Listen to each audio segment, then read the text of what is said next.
we've had Larry's 72 Blazer here for quite a while, and we've been kind of just tinkering on all the little button-up things. So this has been like a 3 or 4 year long-term project for Larry, and he was doing it all himself in the garage, sourcing parts, getting the engine, transmission, axles, all that stuff.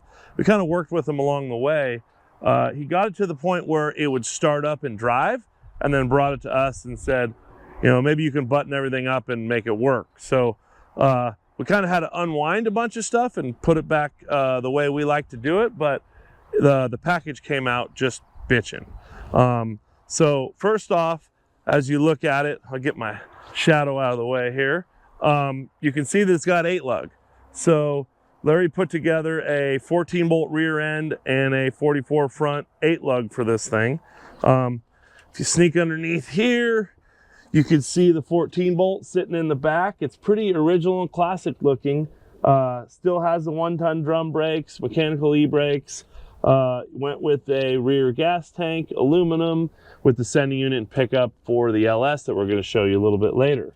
So nothing flashy or fancy back here.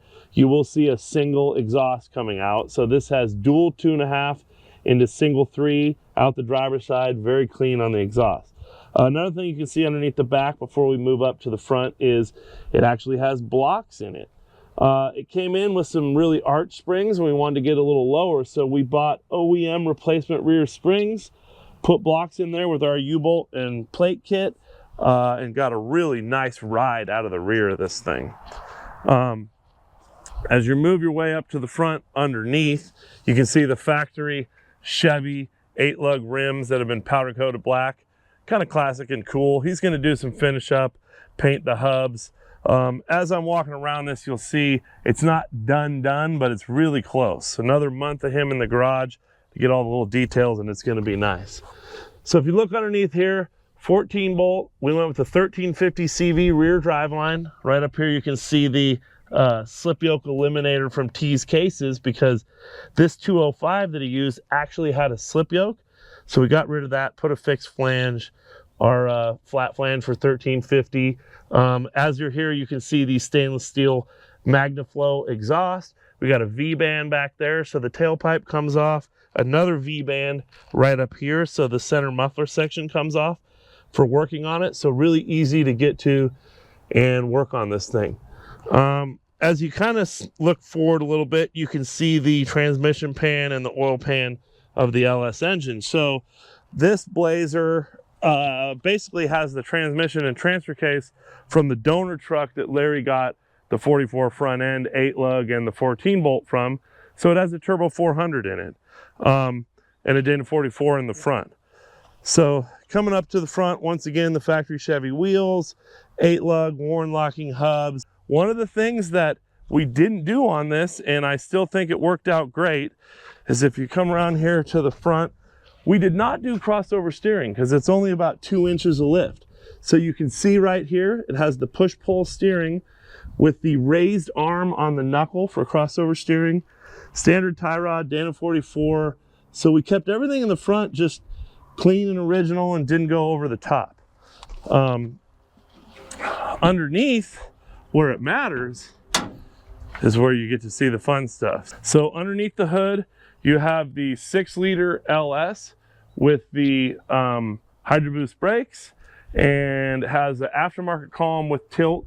And so you got a cable shifter here for the Turbo 400. We had to rebuild the bottom of the column to make that work, and then a new Borgeson shaft going to the steering box. This has the Fitec EFI setup on top of the 6-liter LS. One of the things we had to kind of redo to make fit is the motor mount and the crossmember setup. So if you take a look, these headers are, once again, what we like to do. They're a center dump header on both sides. And so we end up wrapping the exhaust around the engine. So if you get down underneath here, you can see right here, the passenger side exhaust comes right under the oil pan, wise into the driver's side, single exhaust 3-inch right to the back. Everything's tucked up out of the way. It's not near the shackles, it's not near the fuel lines. All the fuel lines and stuff run down the passenger side and the exhaust goes down the driver's side, so there's not heat anywhere where it shouldn't be. While you're underneath here, you see that cross member. That's another thing we had to do. So that is the Dirty Dingo cross member setup. We were told that we had to do a new oil pan to get the Holley oil pan as well, but because this was the van oil pan, it worked. So we just had to do the cross member.